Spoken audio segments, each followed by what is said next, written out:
A term that gets thrown around a lot in NBA circles is blowing it up. And I feel like it gets suggested maybe a little bit more than it should actually happen. And it definitely gets suggested more often than it does happen. So today I'm going to go through some of the teams that I've heard rumblings about, maybe them blowing it up or maybe them making a big trade or trying to change things, and tell you whether or not I think they should. The one thing to keep in mind about blowing it up is that there's kind of levels to it. You know, you can blow it up without actually trading every single one of your players and doing what the Thunder did. Like, there's an in-between, right? So for some of these teams, I'm going to say that maybe they should be leaning towards blowing it up, but that doesn't mean that every single one of their players needs to be playing for somebody else and that they have nothing to build off of. I'm also going to give them a score from 1 to 5 based on how much I think they should blow it up. 1 being they should not at all and they'd be dumb to consider it. 5 being they absolutely should and they'd be dumb not to.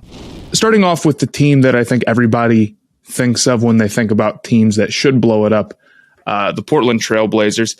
Yeah, they should. We know they should. 5 out of 5, the whole thing. The thing about it is that I don't entirely blame them for not wanting to. Because the second that you trade away a player like Damian Lillard, you're looking for another guy like Damian Lillard. And whatever you get for him, it's not going to be some slam dunk guy to go be the next superstar to build around. And you have to also consider that Portland is not going to attract big free agents. So it's going to be really hard to get another guy like that. But they aren't going to make it work. They've done what they can do with the team that they have now. And on top of that, Dame's banged up and McCollum's banged up and you're the 10 seed right now. And maybe there's a world where I've mentioned it a million times where they like go trade for Miles Turner and they get better defensively and they make a solid run. So maybe it's more of a 4 out of 10. But it just feels like to me that you could get a really nice package for Damian Lillard and CJ McCollum and try to trade Covington and Nurkic, and all of a sudden you'd be in a really good spot to rebuild. And they're not ready to do it. They're not ready to commit to being bad. So for Portland, I'll say 4.5 out of 5 because they still do have a star player and they still could hypothetically go make a big trade that makes them better defensively, and they could get healthy and they could make a run in the playoffs if they get out of the plans, but they need to pick one lane to be in. Major move, either blowing it up or getting another guy. The next team is one that maybe you wouldn't really consider a blow up, but I'm going to mention them anyway, and that's the San Antonio Spurs. Now, the thing about the Spurs and saying whether or not they should blow it up is that they're already, I think, one of the bottom 5 teams in the NBA right now, but they're a couple games out of the 11 seed, and it's not unreasonable to think that they could end up with the 8th or the 9th odds, which is never exactly where you want to be. Basically, blowing it up to them wouldn't be trading absolutely everybody. It would be trading DeJounte Murray.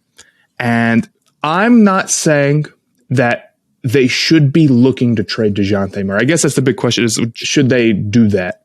But if a team like the Celtics, for example, were to come with like the huge, maybe not quite James Harden offer, but if they were to offer a bunch of picks and a bunch of future pick swaps, and I know that trading away DeJounte Murray, a guy who is really great, but probably not a number 1 option in the league, would get me all those assets and then make me also a bad enough team so where I would have some of the best odds in the lottery, I would think about it. And I like DeJounte Murray. He's a really good player. But I think he'd have a lot of work to do to become the guy to build around. And if that's the structure of the team right now without blowing it up, which again is really just trading him, I would consider moving off of it. So I would say a 2 out of 5 for them. I think there's also a lot of scenarios where they just draft well or they get lucky in the lottery and they get somebody else to pair with him, and then you're just as well off. And the next team is the Kings. And with them, I feel like they're one of the most likely teams to actually end up blowing it up to some extent. And I think I'm on board. I think I'm on board with it. The thing about them is they have a lot of guys, Harrison Barnes would get a lot of offers in the trade market, and so would Buddy Hield, and so would De'Aaron Fox, and so would Rashawn Holmes. But they're not any good. Like, the Kings are fighting to be a 10 seed right now, and I don't think Yeah, they're 3 games out of the 10 seed. Even if they get there, their odds of actually making the playoffs are nothing. And even if they do, their odds of winning a series are really rough. So you look at what major changes you could make on that roster, right? And outside of Tyrese Halliburton developing more or De'Aaron Fox getting significantly better, just shooting better, I think a trade is kind of the move for them. Now, blowing it up doesn't mean that you trade everyone. And I think if you do end up blowing it up, what the move would be is move off of Fox, move off of Barnes or Hield or Holmes or whoever. I'm keeping Halliburton. And then if you can trade Fox, I mean, I've seen some Sabonis for Fox offers. I would totally do that in a heartbeat. I would try that out. And even if you end up trading away Barnes and Hield and Holmes and you end up going full commitment to the rebuild, you've got Halliburton and Sabonis to build around. You could also just try to trade Fox for a pick package. Same thing with Barnes, same thing with Hield. And you could say Halliburton's going to be our guy. We're not going to be that great this season. We're going to hope for a high pick, and we're going to have a ton of picks to, maybe go make a trade to move up or go get another guy to pair with Halliburton because we don't like the Fox Halliburton backcourt at the moment. So I think going into a rebuild, committing to a rebuild, or at least trying to trade Fox for somebody who you feel like fits with Halliburton better, maybe vice versa. If you want to move Halliburton and keep Fox, would put them in a better long-term position. And I know maybe, if you're a Kings fan, your goal is to make the playoffs sooner rather than later. But if you're fighting for a 10 seed, it's really hard to make the playoffs as a 10 seed. If you're barely, you got to go back to back on the road. So I would say 4 out of 5 for them. They do have some pieces. I feel like it's not like they're just devoid of talent or anything, but they could be in so much better of a position with a ton of picks building around Halliburton or putting somebody else around Halliburton. The next one is not one that maybe people are suggesting, like truly blowing it up. The Boston Celtics. Nobody is suggesting that the Boston Celtics just like completely tear it down. But I would say that if you trade Jaylen Brown or Jason Tatum, to an extent, that's blowing it up. That's saying this core won't work that we have now. We can only keep one of those guys. This is why the team isn't working. We have to try something new. And I am extraordinarily against it. 1 out of 5, 0 out of 5, whatever score you want to give it.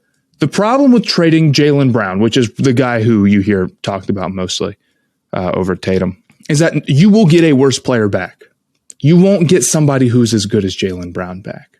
And I know Jaylen Brown and Tatum don't work the best together, but they've been better than this before. If I'm the Celtics, I'm looking at having Jaylen Brown and Jason Tatum on the same timeline, young. I'm thinking if I go trade Jaylen Brown, I'm going to get bits and pieces back. You're not getting like a guy who is about as good as Jaylen Brown and just a better fit and they're just as young. It's not going to work out like that. There isn't an offer out there. So if I'm them, I'm saying, can I go make a big move for a third guy? Can we get better surrounding pieces for them? Like they would be infinitely better off trying to go get Fox or DeJounte Murray and trading. If you have to make the big trade and give up all the picks, I think your path to being competitive is far better that way than just trying to get equal value back for Jaylen Brown and then hoping the fit is better. If you have 2 young guys of their caliber, your odds are far better off trying to make the fit work if it's a little weird than it is trying to win a championship with a less talented team. So I think blowing it up is the wrong move. They have trade pieces. They have moves they can. It's not like they're just totally screwed and nobody will come to Boston and they can't get any free. Like you gotta give it a little bit longer than that.